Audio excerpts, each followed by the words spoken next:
Hey everyone, I'm going to share a low to moderate oxalate food recipe.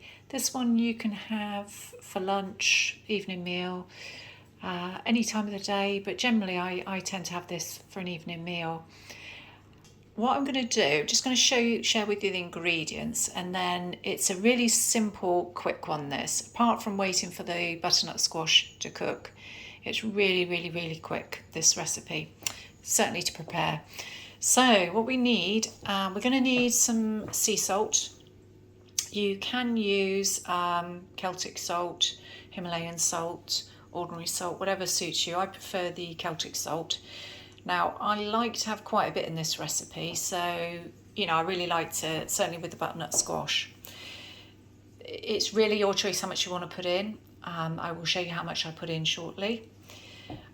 The butternut squash, again, is usually done, I don't sort of weigh it, I just fill up a small glass bowl that I'm going to put into the cooker, just enough.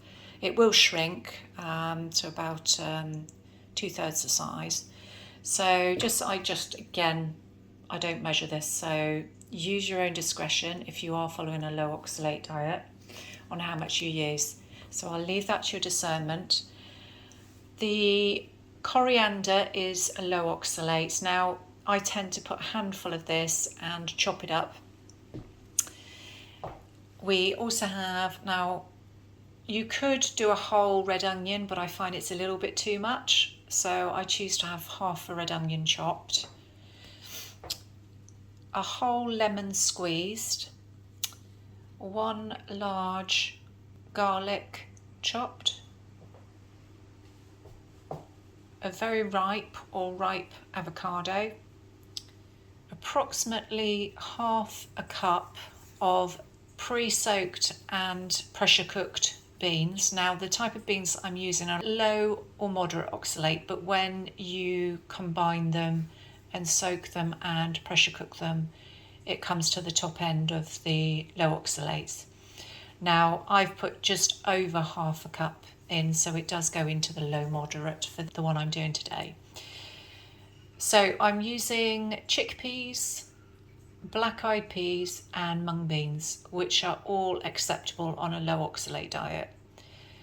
A lot of the other beans out there, apart from butter beans or lima beans as they're otherwise known, the rest are really not worth going near if you're doing a low oxalate diet.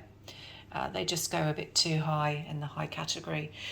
The other thing we're going to use is some extra virgin olive oil. We're going to have 2 tablespoons of that. And finally, we're going to use the coconut oil, and that's really just to cook the butternut squash in the oven. So that's all the ingredients. And to start with, we will prep the butternut squash because that will take a good 45 to 50 minutes in the oven on 180 degrees Celsius. So we're going to pop that in the oven now, but firstly we're just going to add some coconut oil. I'd say probably about half a tablespoon would be enough, and just pop it in with the butternut squash, and then we're going to add some salt. I'll show you roughly how much I'm going to pop on. So I'll put a very good pinch, just about half a teaspoon, and I'll just put a bit more. So I'm probably using about 3/4 of a teaspoon. So there we go. Okay, so I'll just add the coconut oil to the butternut squash and we'll pop that in the oven. Okay, so the butternut squash is now in the oven. So we will check on that periodically just to make sure it's cooking and just to turn it over so we can do all sides. Right, whilst that's cooking, we're going to just make the dressing, which we'll pour over everything once we've finished. And for the dressing, we're going to use the lemon juice, which is a whole lemon squeezed.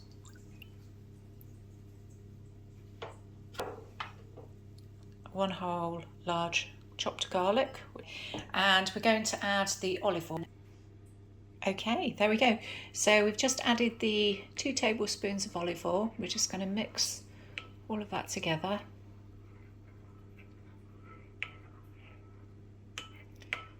Okay.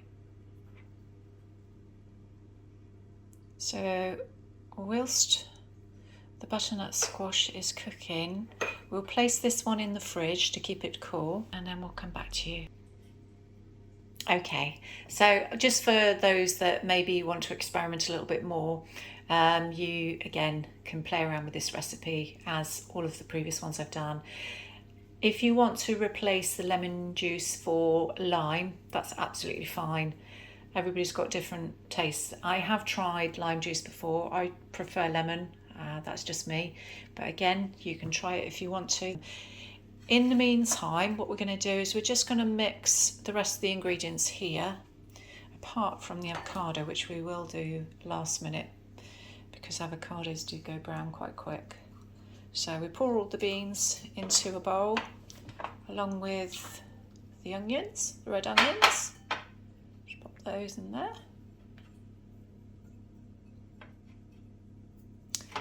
Right, and then we're going to pop the coriander. Okay, just get the best of those up. Right. Okay, got a spoon. Just pop that one. Just give it a bit of a stir, mix them all together. Okay, so that can go in the fridge as well whilst we're waiting. The avocado I'm going to keep out because we want that to be nice and soft and easy to peel when we're ready. And we'll give it about 20 minutes and then we'll have a quick look at the butternut squash. Okay folks, so I've just taken the butternut squash out. It's been about 20 minutes. I'm just going to give it just a bit of a stir.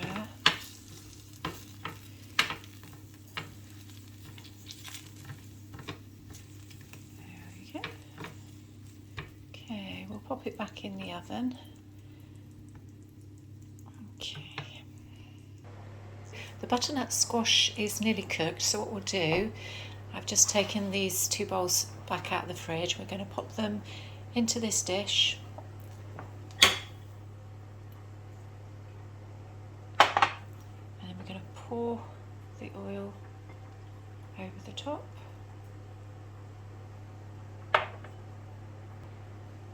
Okay, just give it a good stir.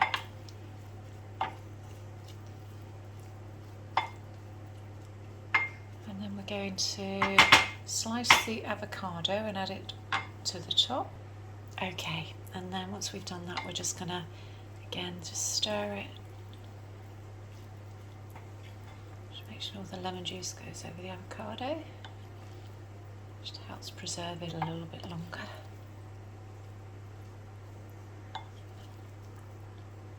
There we go.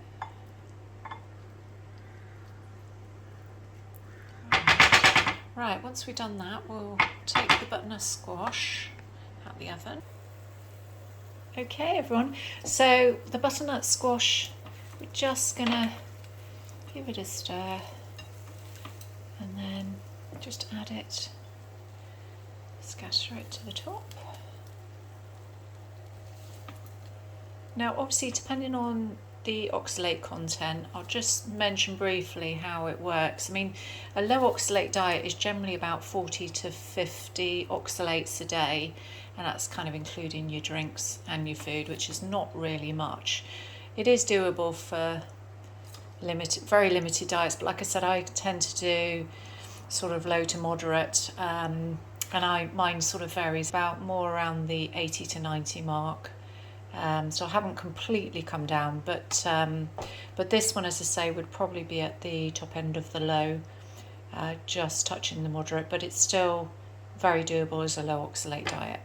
So yeah, you can play around with it. If you wanted to add a bit of rice just to bulk it out a little bit, just make sure you pre-soak it and boil it, and that will lower the oxalates. And you can always just add a bit of that, some grain. So enjoy guys, and I'll see you soon for another recipe.